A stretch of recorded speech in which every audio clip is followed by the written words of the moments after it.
So I'm now going to pass you over to Beth, who's going to explain how the application process works. Thanks, Sahil. And hi, everyone. Just to know, I've got two screens at the moment. So if you see my eyes going up and down, that's the reason why. But yeah, as Sahil mentioned, I'm going to be talking about how the match funding model for the Green Match Fund works this year. I'll try to go in be as clear and as detailed as possible. But if you do have any questions, please don't be afraid to put them in a Q&A box and we'll try to answer as many as we can at the end. So as shown on the screen at the moment, you'll see some of the key terms that we'll be using. I just want to give an explainer of what these terms mean before we go into it, so you're all very clear on what I'm talking about. So firstly, when we think of a pledge, this is anyone in the charity's network, for example, a trustee, a trust, foundation, and so on, who commits match funds to support a charity in their campaign. So these pledges count as promises of funding that can be unlocked by a charity through online donations that they raise during the campaign week. And these relationships are sourced and managed by the charity. When I reference champion, this is for anyone who can be considered one of Big Giv's partners. So for example, they could be high net worth individuals, philanthropists, companies, and so on. And these can be, same with pledges, these donations can be unlocked through any online donations that are raised during the campaign week. And all of the champions are sourced and managed by Big Give. And of course, I'm sure you're all familiar with online donations, but these are anything that's raised by individuals or organizations during the campaign week. So anyone who wants to donate to your campaign, essentially, and these will unlock any of your match funds during the campaign.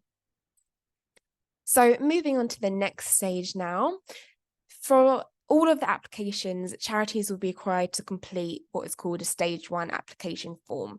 So essentially, you'll be asked to submit information on the project that you're seeking to raise funds for. So this is where we ask you about targets, aims, and other charity details. So anyone who's taken part in a campaign before, you should be very familiar with how this application form works, but all of this can be found in your charity portal.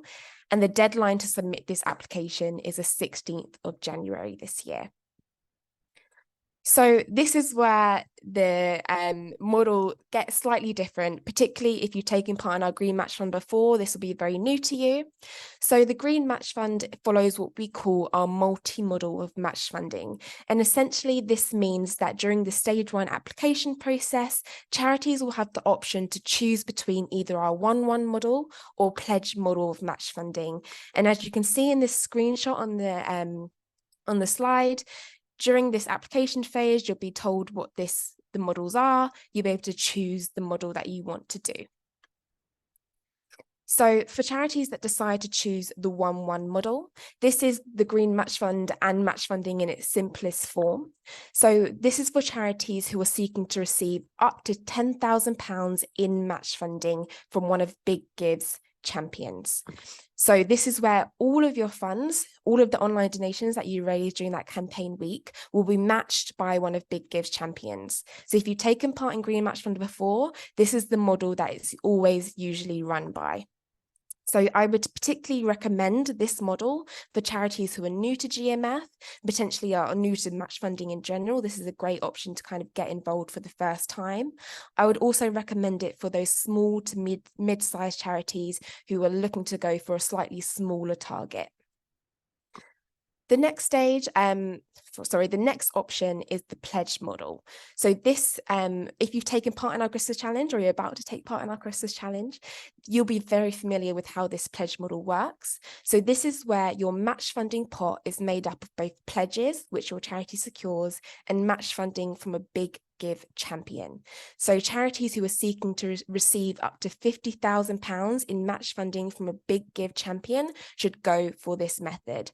So I'd particularly recommend it for those bigger charities who are more experienced in fundraising or particularly have an annual income that's bigger. And this is a really great option for you if you're looking to go for a slightly bigger target. So the pledge deadline for this phase is February 2nd. And just to note here that if you've chosen the 1-1 model, you'll completely bypass this stage. You do not need to collect any pledges. The final thing I would also note here that is if you choose this model and then you're struggling to raise pledges, please do get in touch with us so we can liaise with you directly. So moving on to the next slide, here you'll see in the application phase, at the top bar, there's something called targets. So this stage is the last time that you can change your match funding model.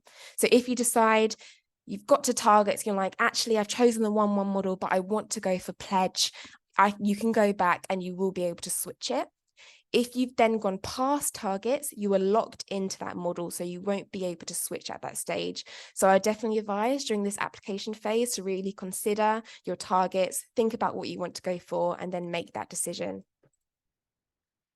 So once we've passed the pledge deadline, we'll get to the stage 3, which is vetting and notification. So this is where Big Give review all of the applications, and then we assign funding to each of the campaigns.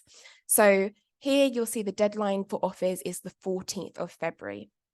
What I would say is that for anyone who's chosen the pledge model, I would definitely advise trying to get your application in as early as possible to allow for enough time for you to start collecting those pledges.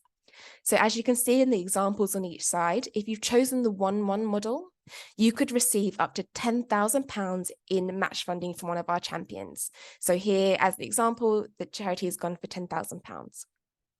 For the pledge model, you can see on the side that charity is actually seeking to raise, wanting £40,000 from the match funding. So £20,000 of that is made up of pledges, and £20,000 of that would be made up of champion funds. And a reminder here that you could receive up to £50,000 in champion funding if you want to.